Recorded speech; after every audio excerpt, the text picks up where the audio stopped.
shadows of history. There is a claim that has circulated quietly for decades, one that suggests Indonesia may possess far more gold than officially declared. Not just a small discrepancy, but something significantly larger. A reserve that was never fully recorded, never publicly acknowledged, and possibly never intended to be.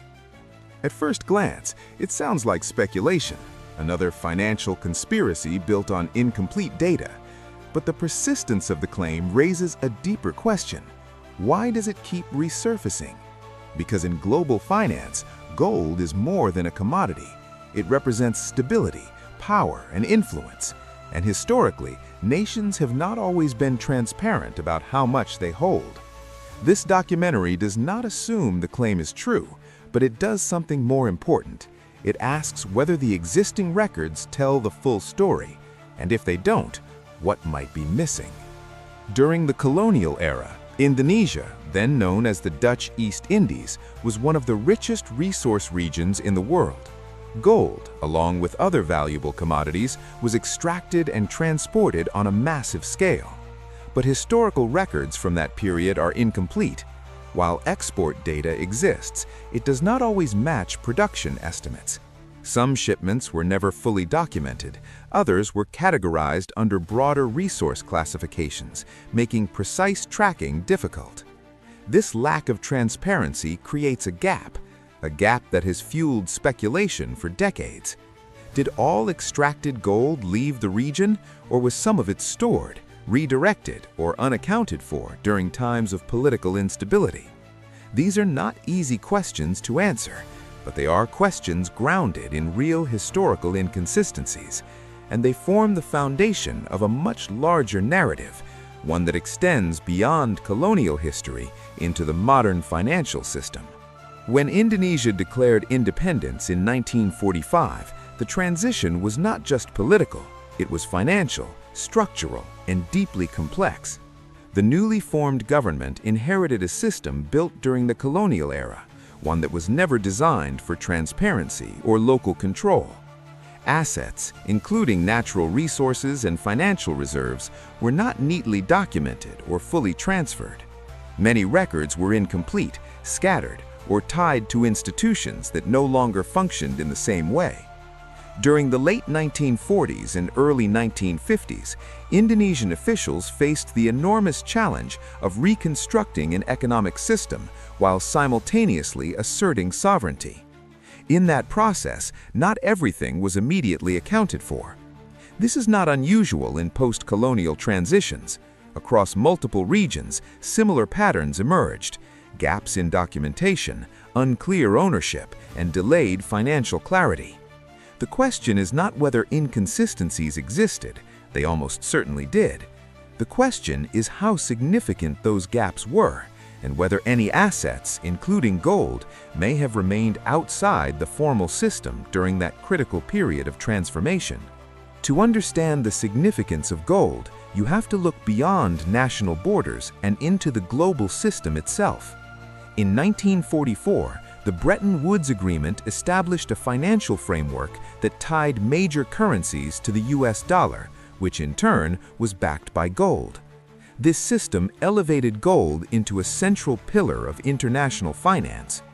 Even after the gold standard was formally abandoned in the 1970s, gold retained its strategic importance.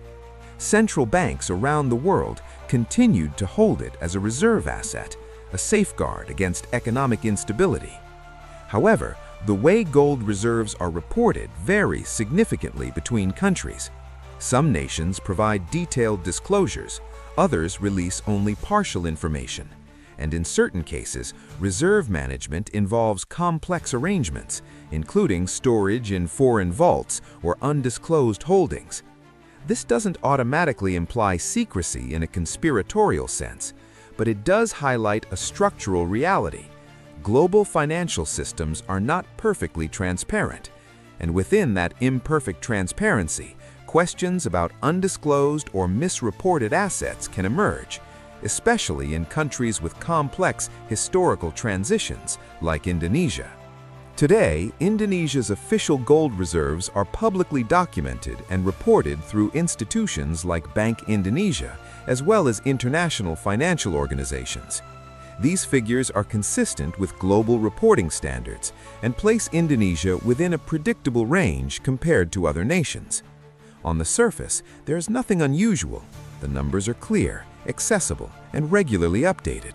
But for some observers, the question is not about what is reported, it's about what might not be. This line of thinking often draws from historical inconsistencies, colonial-era extraction patterns, and the transitional chaos of early independence. However, it's important to approach this critically. Official data is not easily fabricated at scale, especially in a system that involves multiple layers of international verification. At the same time, no system is completely immune to gaps or limitations. This tension between structured reporting and historical uncertainty is where the narrative begins to take shape, not as proof of hidden wealth, but as a question that remains open. The idea of a hidden Indonesian gold reserve did not originate from a single source. Instead, it evolved over time, spreading through fragmented documents, personal claims, and eventually digital platforms. By the early 2000s, discussions began appearing in online forums, often referencing supposed agreements, secret accounts, or undisclosed assets tied to historical events. Many of these claims were supported by documents of unclear origin, photocopied papers, unofficial translations, and signatures that were difficult to verify. Over time, these narratives moved beyond niche communities and into mainstream digital spaces, amplified by social media and viral content. What makes this phenomenon significant is not the evidence itself, but its persistence. Despite repeated scrutiny and lack of official confirmation, the claim refuses to disappear. It adapts, evolves, and re-emerges in new forms. This raises an important question. Why do certain financial narratives continue to survive even when they remain unproven? Because in the absence of complete transparency, speculation does not fade, it grows. To understand why such claims persist, it's necessary to examine the nature of global finance itself. Sovereign wealth, gold reserves, and national assets are not always fully transparent. While organizations like the International Monetary Fund and the World Gold Council provide data and reporting frameworks, participation and disclosure ultimately depend on national policy. Some countries report detailed reserve figures, others provide only partial data, and in certain cases, strategic assets are deliberately kept confidential. This is not unusual. It is part of how financial systems operate. But it creates a structural gap between what is publicly known and what may exist beyond disclosure. That gap is where speculation takes root, not because every claim is true, but because the system itself does not guarantee complete visibility. In that environment, uncertainty becomes inevitable, and once uncertainty exists, narratives, both credible and questionable, begin to fill the space. So the question becomes unavoidable. Could such a hidden reserve even exist? From a purely analytical perspective, large-scale, undeclared gold would be difficult to conceal indefinitely.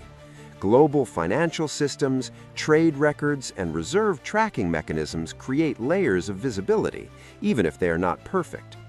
The official data available today, including figures associated with Bank Indonesia, does not indicate an unusually large reserve compared to other nations. However, historical production, colonial extraction, and undocumented flows introduce variables that are harder to quantify. The key distinction here is between possibility and probability. Is it possible that discrepancies exist? Yes. Is it likely that a massive, hidden reserve has remained completely undetected for decades? That is far more difficult to support with evidence. And this is where critical thinking becomes essential, separating what can theoretically happen from what can realistically be sustained over time without exposure. At this point, the story no longer revolves around gold alone. It becomes a question of interpretation. On one side, there are official records, financial reports, and institutional data, structured, verifiable, and widely accepted. On the other, there are persistent claims, anecdotal references, and documents that resist clear validation. Between these two narratives lies a space filled with uncertainty, and in that space, different conclusions can emerge. Some see a hidden truth waiting to be uncovered. Others see a misunderstanding amplified over time. The reality may be less dramatic, but no less important, because the existence of the narrative itself reveals something deeper about public trust, historical transparency, and the complexity of global finance. When people feel that information is incomplete, they begin to construct their own explanations, not always accurately, but often persistently. And sometimes those explanations become more influential than the facts themselves.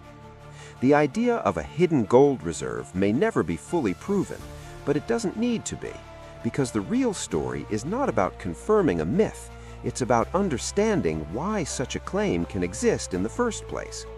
Financial systems are complex, historical records are incomplete, and transparency is not always guaranteed. Somewhere between documented facts and persistent speculation lies a space where questions remain unanswered, and in that space, narratives are formed. Whether the claim is true, exaggerated, or entirely misunderstood, it reveals something deeper about how we view wealth, power, and history itself. If you want to explore the stories hidden behind official narratives, subscribe to Shadows of History, where we don't just follow history, we question it.